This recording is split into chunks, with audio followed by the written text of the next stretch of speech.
आप लोग को मैं बता दूं ये मेरी YouTube की पहली वीडियो है, इसलिए प्लीज इस वीडियो को शुरू से आखिर तक देखना। आखिर क्यों जर्मन शेफर्ड अपने हर वीडियो में बीजेपी को ही टारगेट करता है और आप सबको खतरा है उन लोगों से, यानी कि मुसलमानों से। प्रधानमंत्री जी की जो डिग्रियां हैं वो फर्जी है, सच नहीं है। नरेंद्र मोदी जी MA तक की शिक्षा प्राप्त किए हैं। गुजरात में 1 लीटर पेट्रोल 57 रुपये यानी 97 के आसपास। भगवत गीता में ऐसी बहुत सारी बातें हैं जो कि मानव की पर्सनल लाइफ में भी काम आती है। राजा पांडु को ऋषि ने सौंप दिया कि स्त्री सहवास करने पर तुम्हारी भी मृत्यु हो जाएगी, इसलिए महाभारत को वीडियो के जरिए बताना लगभग नामुमकिन है। मैं तमाम उन पॉइंट्स को इकट्ठा करने की कोशिश करूंगा जो हमारी जानकारी के लिए लाभदायक भी हो। तो फिर ये कहना छोड़ दो कि मुसलमान 2-3 लड़कियों से शादी करते हैं। हर्यवंश के सम्राट बिंबिसार एवं मौर्य सम्राट अशोक की कई पत्नियां हुआ करती थी। महाभारत में विचित्र वीर्य की पत्नी अंबा एवं अंबालिका और पांडु की पत्नी कुंती एवं माद्री थी।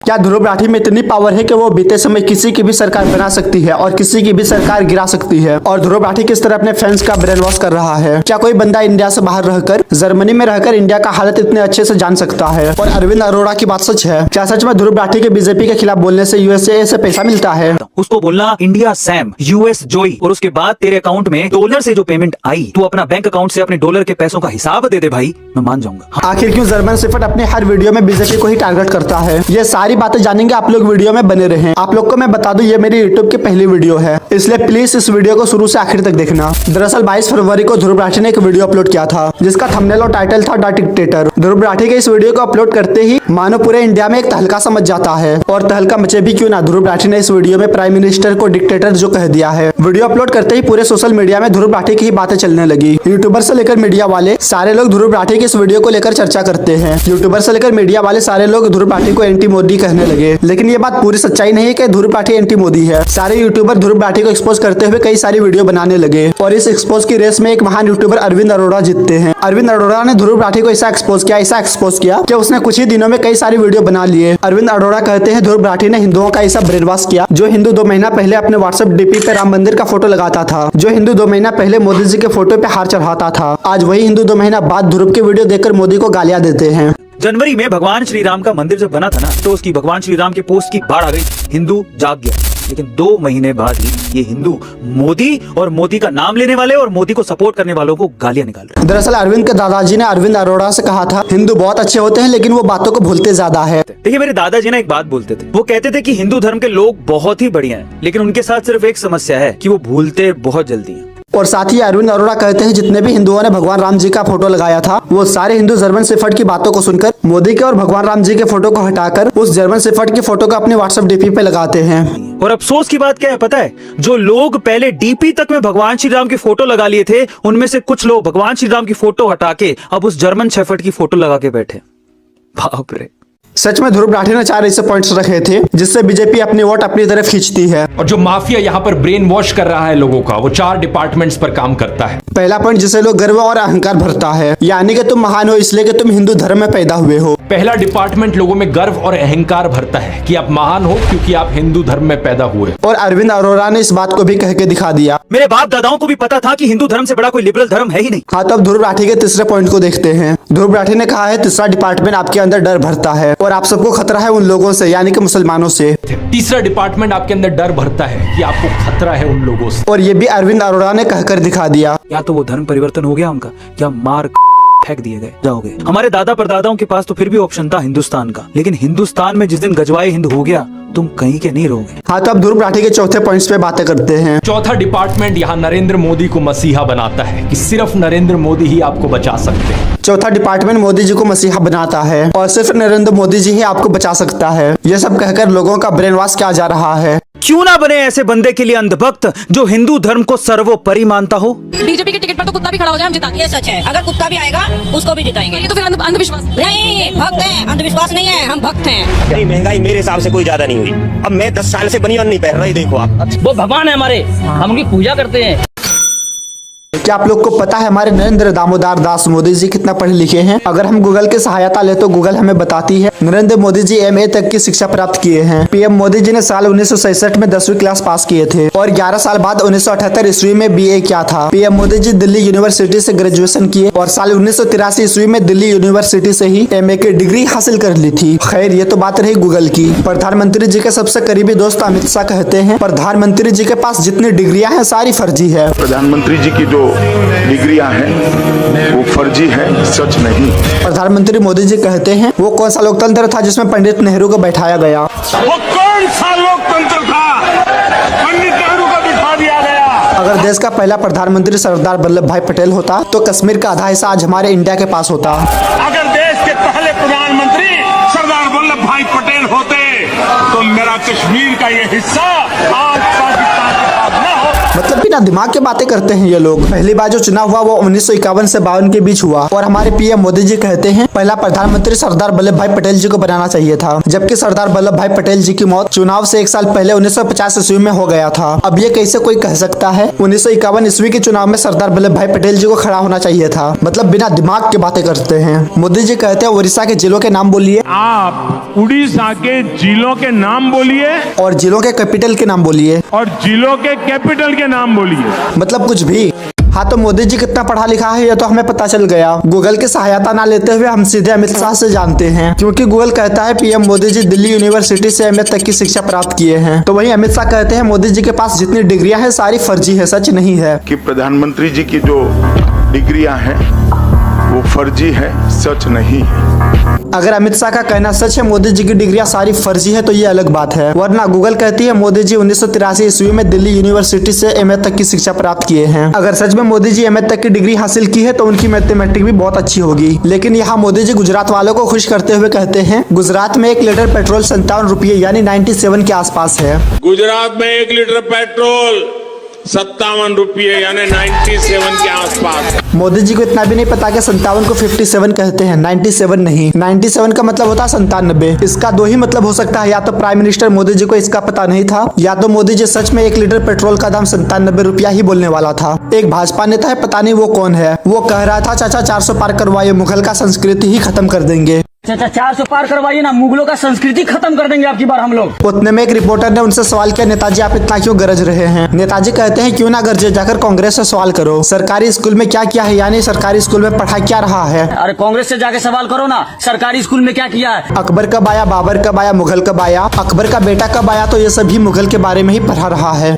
बाबर कब आया है तो मुगल कब आया है तो अकबर का बेटा का नाम क्या? नेताजी यहाँ तक नहीं रुकते, वो कहते हैं यही कांग्रेस है जिसने वंदे मातरम का अपमान किया। और यही चाचा कांग्रेस है जो वंदे मातरम का अपमान किया है, इसका बदला हम लोग लेके रहेंगे। तो रिपोर्टर नेताजी से पूछते हैं बताओ वंदे मातरम किसने लिखा? अच्छा वंदे मातरम कौन लिखा है बताइए तो थोड़ा। तो नेताजी का कुछ इस तरह रिएक्शन था।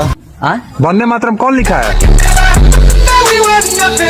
उसके बाद रिपोर्टर अपने मोबाइल में वंदे मातरम निकालकर नेताजी को देते हैं और कहते हैं तुम देखकर पढ़ो। ये लीजिए, हाँ ये वंदे मातरम है जिसमें लिखा हुआ है, पढ़ के सुनाइए। तो नेताजी कुछ इस तरह पढ़ रहे थे वंदे मातरम सुजला शुक्ला समलयज शीतला सस्य श्यामलम शशि थरूर वंदे सुप्रोजो सुरेश रैना पुलकित सम्राट ये हाल है आज हमारे देश का। इसे ये नहीं पता वंदे मातरम किसने लिखा और ना ही इसे वंदे मातरम पढ़ना आता है। इसे जो आता है वो है सिर्फ कांग्रेस के खिलाफ और मुगल के खिलाफ बातें फैलाना, किस तरह हिंदुस्तान के लोग हिंदू मुस्लिम करके आपस में लड़े, और इसे डर भी है कहीं गजवा हिंद ना हो जाए। अगर सच में हिंदुस्तान की यही हाल रही तो हिंदुस्तान के लोग आपस में लड़ते रहेंगे। मुझे पता नहीं ये नेता या फिर कोई आम आदमी। अगर ये आम आदमी है तो फिर भी कोई बात नहीं, मैंने ये वीडियो आप लोगों को समझाने के लिए ही बनाया है। और अगर सच में ये नेता है तो सच में इस तरह का नेता हमें चाहिए भी नहीं। शकल से गंजेरी और बातों से अनपढ़ लगता है।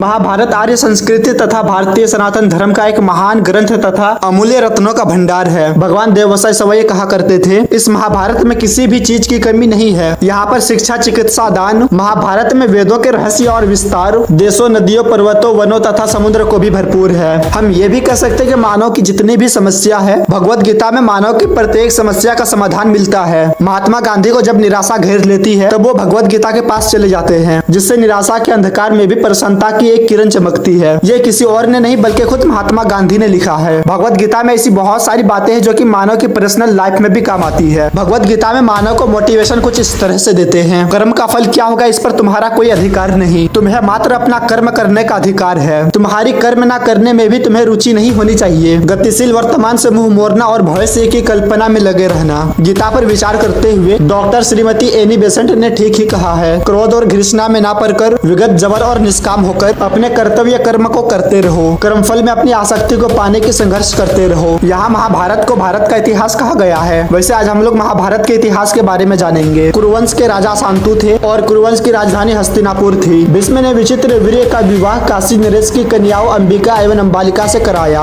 और जो विचित्र वीर्य की राज्य क्षमा से मृत्यु हो गई और विचित्र वीर्य की कोई संतान नहीं थी, इसलिए भीष्म से आग्रह किया कि अंबा अंबालिका से संतान उत्पन्न करे। पंडित व्यास जी जब पूजा कर रहे थे तब महर्षि अंबा और अंबालिका को आगे से गुजरना था। वो कहते न माँ जैसी हो उस तरह बच्चे पैदा होते हैं। अंबालिका व्यास को देखकर भय से पीली पांडु पर गई, अतः उसने पांडु को जन्म दिया। नियोग के समय महर्षि व्यास का रूप देखकर आंखें बंद कर ली थी, अतः उसने नेत्रहीन बच्चा पैदा किए और एक दासी से विदुर उत्पन्न हुए। यानी कि जब महर्षि ने व्यास पंडित को देख लिया तो उसने अपनी आंखें बंद कर ली थी, तो जिसके कारण उसने नेत्रहीन धृतराष्ट्र को जन्म दिया। और जब अंबालिका ने व्यास को देखे तो अंबालिका बहुत ही ज्यादा डर गई, तो जिसके कारण अंबालिका ने पांडु को जन्म दिया। तो वही अंबालिका एक दासी थी, वो किसी से नहीं डरती थी। और जब वो उसने व्यास को देखा तो व्यास को देखकर ना तो वो डरी और ना ही अपनी आंखें बंद की थी, जिसके कारण उससे विदुर बच्चा उत्पन्न हुआ। धृतराष्ट्र के अंधे होने के कारण विदुर नीति के तहत पांडु हस्तिनापुर के राजा बन चुके थे। राजा पांडु को ऋषि ने सौंप दिया कि स्त्री सहवास करने पर तुम्हारी भी मृत्यु हो जाएगी, क्योंकि एक दिन पांडु ने मृग शरीरधारी महर्षि को मैथुन काल में मार डाला था। तब राजपाट छोड़कर पांडु अपनी दोनों पत्नियों कुंती और माधुरी को लेकर जंगल चले गए। पांडु के राजपाट छोड़कर जंगल जाने के कारण धृतराष्ट्र हस्तिनापुर के राजा बन गए। मैंने पहले ही बताया था कि धृतराष्ट्र नेत्रहीन थे, क्योंकि जब उसकी मां महर्षि ने व्यास का रूप देखा तब उसने डर के कारण अपनी आंखें बंद कर ली थी, अतः उसने नेत्रहीन धृतराष्ट्र को जन्म दिया। और जब धृतराष्ट्र हस्तिनापुर के राजा बन गए तब गांधारी जो कि धृतराष्ट्र की पत्नी थी, उन्होंने भी पति का साथ निभाने के लिए अपनी आंखों पर पट्टी बांध ली। माधुरी ने अश्वनी कुमारों का आह्वान कर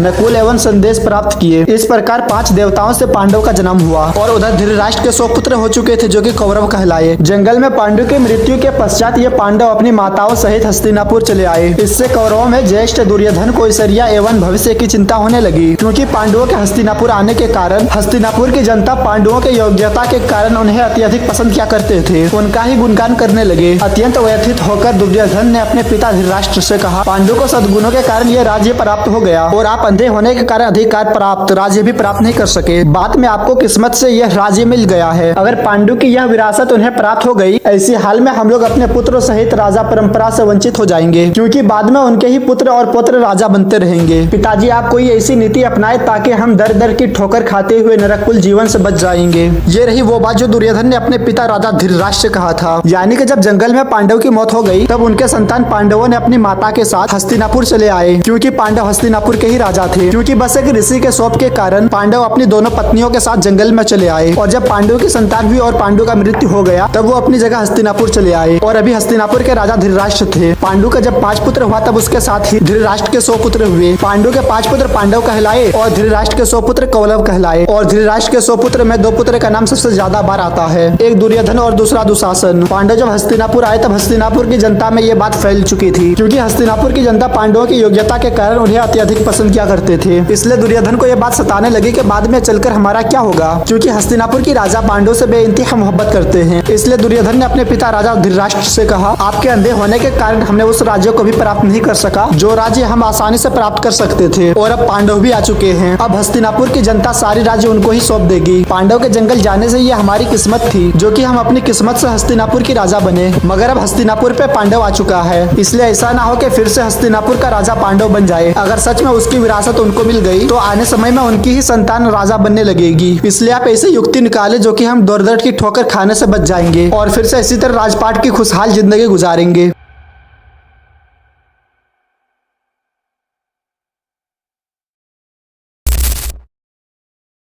देखो महाभारत में 18 पर्व है और सभी पर्वों सहित कुल 1948 अध्याय है और तो और 1 लाख से अधिक श्लोक भी है। इसलिए महाभारत को वीडियो के जरिए बताना लगभग नामुमकिन है। मैं तमाम उन पॉइंट्स को इकट्ठा करने की कोशिश करूंगा जो हमारी जानकारी के लिए लाभदायक भी हो। मैं इस वीडियो में उस पॉइंट को ही रखूंगा जो कि हमारे लिए कुछ काम में भी आ जाए। ये महाभारत के पार्ट 2 है। अगर आपको पार्ट 1 देखनी है तो चैनल पेज पे जाके देख सकते हैं। और वैसे भी आज हम लोग परिवार के रिलेटेड महाभारत को जानेंगे। प्राचीन भारतीय सामाजिक संरचना में परिवार का महत्वपूर्ण स्थान था। मानव के समस्त आवश्यकताओं की पूर्ति परिवार द्वारा की ही जाती थी। अगर हम ऋग्वेदिक काल की बात करें तो 1500 ईस्वी पूर्व से 1000 ईसा पूर्व तक संयुक्त परिवार प्रथा अस्तित्व में थी। माता पिता, पुत्र पुत्री, भाई बहन एवं पति पत्नी, इन सब के लिए अलग अलग संज्ञाएं थी। उसके बाद भी भांजो भतीजों, पुत्र नातियों और चचेरे भाई बहन के लिए एक अलग ही नेपथ्य प्रयुक्त होती थी। जैसा कि मैंने महाभारत के पार्ट 1 वीडियो में 2 फैमिली के बारे में बताया था। पहला धृतराष्ट्र की फैमिली कौरव और दूसरा पांडु की फैमिली पांडव। उस वीडियो को देखते समय साथ में यह भी पता चलता है कि उस समय में ज्येष्ठ पुत्र को भी उत्तराधिकारी बनाया जाता था। इसलिए दुर्योधन को चिंता हुई कि कहीं पांडु के पुत्र को उत्तराधिकारी न मिल जाए, क्योंकि धृतराष्ट्र के अंधे होने के कारण ज्येष्ठ होते हुए भी उत्तराधिकारी नहीं मिला था। पिता के बाद पुत्र और पुत्र के बाद पौत्र। वैसे आज हम महाभारत के समय की विवाह के बारे में जानेंगे। पहले तो विवाह उस धातु से बना है जिसका शाब्दिक अर्थ है वधु को वर के घर ले जाना, यानी पत्नी को पति के घर ले आना। महाभारत के समय 8 प्रकार के विवाह का संपन्न हुआ। देखो सबसे पहले है ब्रह्म विवाह। ब्रह्म विवाह उस विवाह को कहते हैं जब दोनों तरफ के लोग खुश होकर और बातचीत करके शादी करते हैं। ये विवाह महाभारत की कथाओं में भी मिलती है और आज तक चली आ रही है। हम ये भी कह सकते हैं कि ब्रह्म विवाह महाभारत के 8 प्रकार के विवाहों से सबसे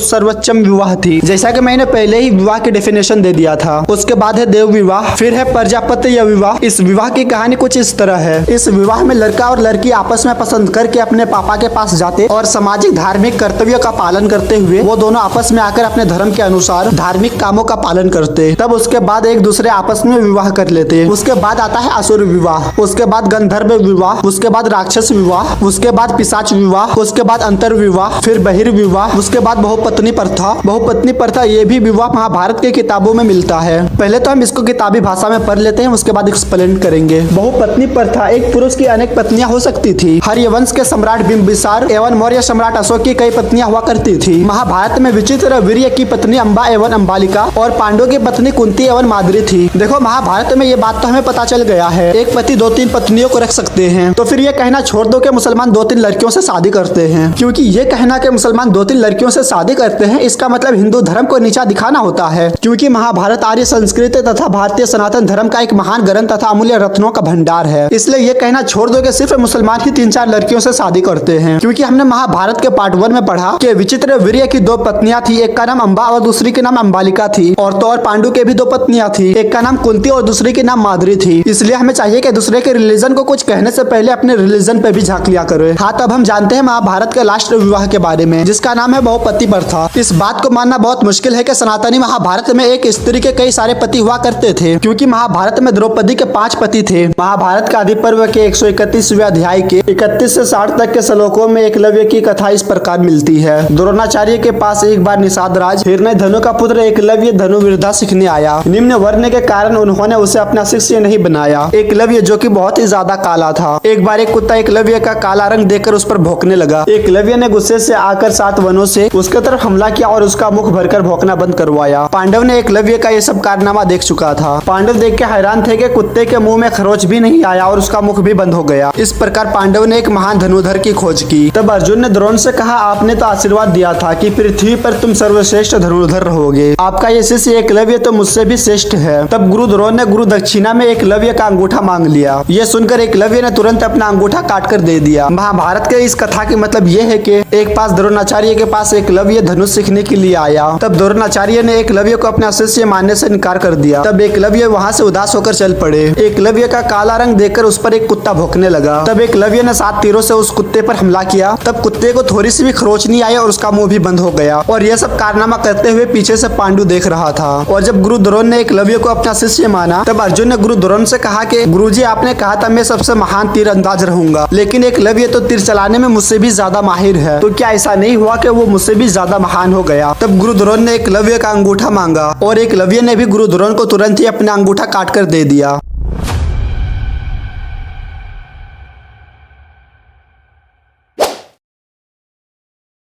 देखो आज हमारे विचार हड़प्पा सभ्यता को जानना है। हड़प्पा सभ्यता को जानना इतना मुश्किल तो नहीं है, लेकिन हाँ इतना ज्यादा आसान भी नहीं है। मैं हमेशा कोशिश करूंगा उस पॉइंट को कवर करने की जो हमारे दिमाग में आसानी से आ जाए। देखो आज से लगभग 5000 साल पहले की बात है। सिंधु नदी के तट पर स्थित सिंधु घाटी सभ्यता विश्व की आरंभिक 4 प्रमुख सभ्यताओं में से एक थी। बाद में विचार करेंगे वो बाकी 3 सभ्यता कौन सी थी। फिलहाल अभी हम लोग हड़प्पा सभ्यता के बारे में जानेंगे। देखो हड़प्पा सभ्यता की जो कहानी है वो कुछ अलग टाइप की है और इसे अलग बनाती है वहाँ की भाषाएं। ये सोचने वाली बात है कि उस वक्त क्या भाषाएं बोली जा रही थी और हड़प्पा सभ्यता की कहानी कहाँ से शुरू हुई और कहाँ पे जाके खत्म हुई। देखो हड़प्पा सभ्यता ये एक नगर की कहानी है।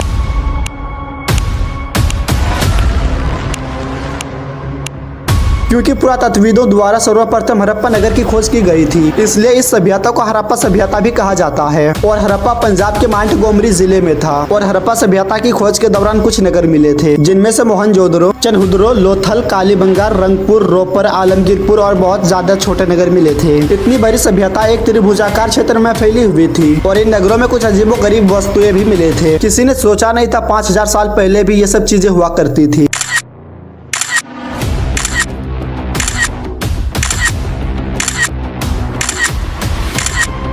इससे पहले कि हम हड़प्पा सभ्यता के प्रारंभिक नगरों के बारे में बातें करें, हम सबको ये जानना आवश्यक है कि पुरातत्व क्या है। देखो पुरातत्व इतिहास की वो कहानी है जिस ऐतिहासिक तथ्य को पुरातत्व का समर्थन प्राप्त नहीं किया गया है। देखो हड़प्पा सभ्यता की जो ये नगरें हैं वो सब बालू पर टिकी हुई है। वो वस्तुएं जो जितनी गहराई पे पाई जाती है वो उतना ही प्राचीन कहलाती है। जिस किसी भी स्तर के बारे में हमें विस्तृत जानकारी प्राप्त करनी होती है उस पर गहराई उत्खनन कराया जाता है। 15 जनवरी 1784 ईस्वी में विलियम जॉनसन ने कलकत्ता में एशियाटिक सोसाइटी की स्थापना की थी और यहीं से भारत में भारत का इतिहास जानने के लिए पुरातत्व अन्वेषण का आरंभ किया। सन 1861 में भारत में पुरातत्व विभाग की स्थापना हुई। सर कनिंघम महोदय को इसका डायरेक्टर बनाया गया और 1872 में सारे भारत में पुरातत्व चीजों की खोज कराने का निश्चय लिया गया और कनिंघम महोदय को ही इस प्रोजेक्ट का डायरेक्टर बनाया गया। और जब 1902 ईस्वी में sir John Marshall director general बने तब इन्हीं के समय राय बहादुर दयाराम साहनी ने उत्तराखंड द्वारा हड़प्पा स्थल की खोज की थी और हड़प्पा में जो मोहर मिले थे उन्हीं के आधार पर 1924 ईस्वी में भारतीय पुरातत्व खोज के डायरेक्टर जॉन मार्शल ने सिंधु घाटी सभ्यता की खोज की घोषणा कर दी थी। यानी 1872 ईस्वी में पुरातत्व की खोजों की शुरुआत की और 1902 ईस्वी में दयाराम साहनी ने हड़प्पा की खोज की थी और 1924 में जॉन मार्शल ने सिंधु घाटी सभ्यता की खोज की घोषणा कर दी। 1826 ईस्वी में सर्वप्रथम हड़प्पा टीले का उल्लेख चार्ल्स मेसन द्वारा किया गया था और 1856 ईस्वी में कराची से लाहौर तक रेलगाड़ी बिछाने के दौरान जॉन ब्रंटन एवं विलियम ब्रंटन नामक अंग्रेज को हड़प्पा में कुछ पुरातत्विक वस्तुएं प्राप्त हुए। 1912 ईस्वी में जे ऑफ फ्लिट महोदय ने यहाँ पुरातत्व वस्तुएं का आधार पर एक उल्लेख लिखा था। इस महत्वपूर्ण सभ्यता के महत्व का पता लगाने का श्रेय राय बहादुर दयाराम साहनी को जाता है। दयाराम साहनी ने 1921 ईस्वी में पाकिस्तान के पंजाब प्रांत में रावी नदी के तट पर हड़प्पा नामक स्थल पर पुरातत्विक वस्तुएं का खोज करते हुए हड़प्पा मोहरे भी प्राप्त किए। उसके अगले साल 1922 में राखलदास बनर्जी ने मोहनजोदड़ो की खोज की। यह स्थान पाकिस्तान के सिंधु प्रांत के लरकाना जिले में सिंधु नदी के तट पर स्थित था। यह सब पाने के बाद पुरातत्वविदों ने और भी खोज की शुरुआत करना शुरू किया।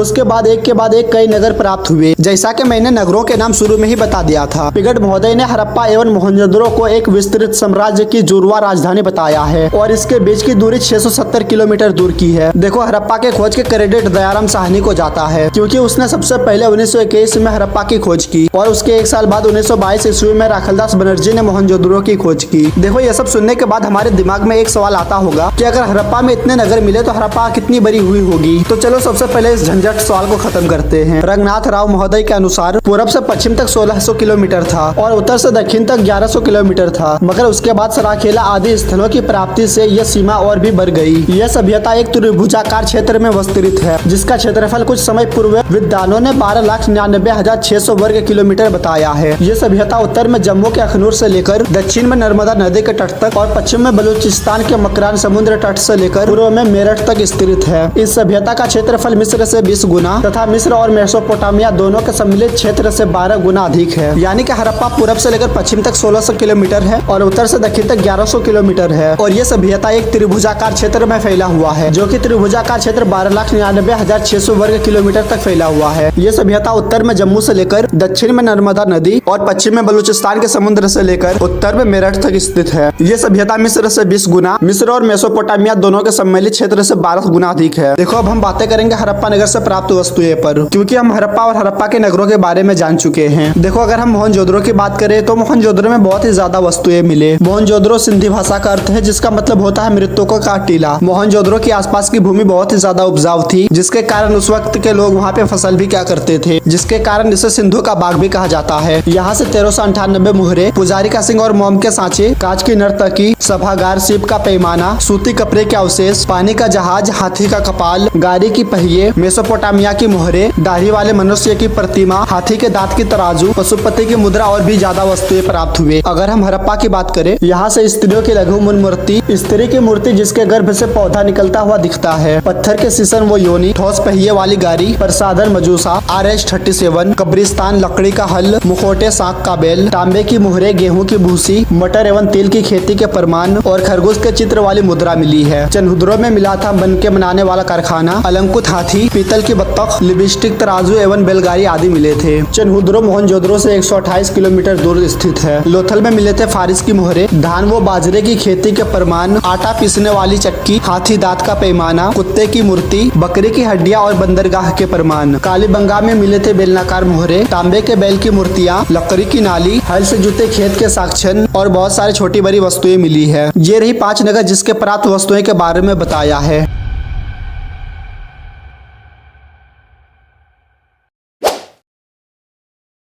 देखो मार्केट में एक के बाद एक नया बाबा आते रहते हैं, जिसका काम सिर्फ और सिर्फ लोगों को ठग कर उनसे पैसा कमाना होता है। ये आज से ही नहीं बल्कि कई साल से चला आ रहा है और कई लोग तो इसे भगवान तक समझ लेते हैं। देखो इन जैसा फ्रॉड सिर्फ हिंदू रिलीजन में ही नहीं बल्कि हर रिलीजन में पाई जाती है, चाहे वो मुस्लिम हो, सनातन हो या फिर बौद्ध धर्म हो। मुसलमानों के पास भी झाड़ फूक करने वाला बाबाओं की कमी नहीं है। अरे बस कर भाई, ओ पागल करके पीछे छोड़ दे। वाह क्या एक्टिंग कर रहा है। और सनातन धर्म के बाबाओं को तो हर कोई जानता है, चाहे वो पॉलिटिशियन से हो, चाहे वो लोगों से फ्रॉड करना हो या फिर किसी ब्रांड का ओनर हो। अगर अभी के वक्त कोई बाबा ट्रेंडिंग में चल रहा है तो वो बागेश्वर धाम बाबा है। ऐसा है दोस्तों कि बागेश्वर धाम बाबा के पास वो शक्ति है जो हर प्रॉब्लम का सोल्यूशन निकाल कर देते हैं। ये मेरा नहीं लोगों का कहना है। चाहे किसी के शरीर से आत्मा निकालना हो, उठा उठा फेंको इसको और सर में मारो, अब सर में बराबर मारो, इसके सर में मारो जरा, गला पकड़ इसका, गला पकड़। चाहे अटपटंग बातें करना हो, एक बार हमारी रावण से बात, या फिर मुसलमानों के खिलाफ हिंदुओं को भड़काना हो। वेदन है सब हिंदू एक हो जाओ और पत्थर मारने वालों के घर पर बुलडोजर चलवाओ। लो जग जाओ, अब सब हिंदू अपने हाथ में हथियार उठा लो और कह दो हम सब हिंदू एक हैं। बागेश्वर धाम बाबा में ये सारी शक्ति पाई जाती है। शायद इसीलिए लोगों के नजर में बागेश्वर धाम बाबा एक भगवान बन चुके हैं। चले पल्लू बाहर और पल्लू एक भी। कभी तो पंडित जी कहते हैं इन 5 लोगों का नाम नहीं लेना चाहिए।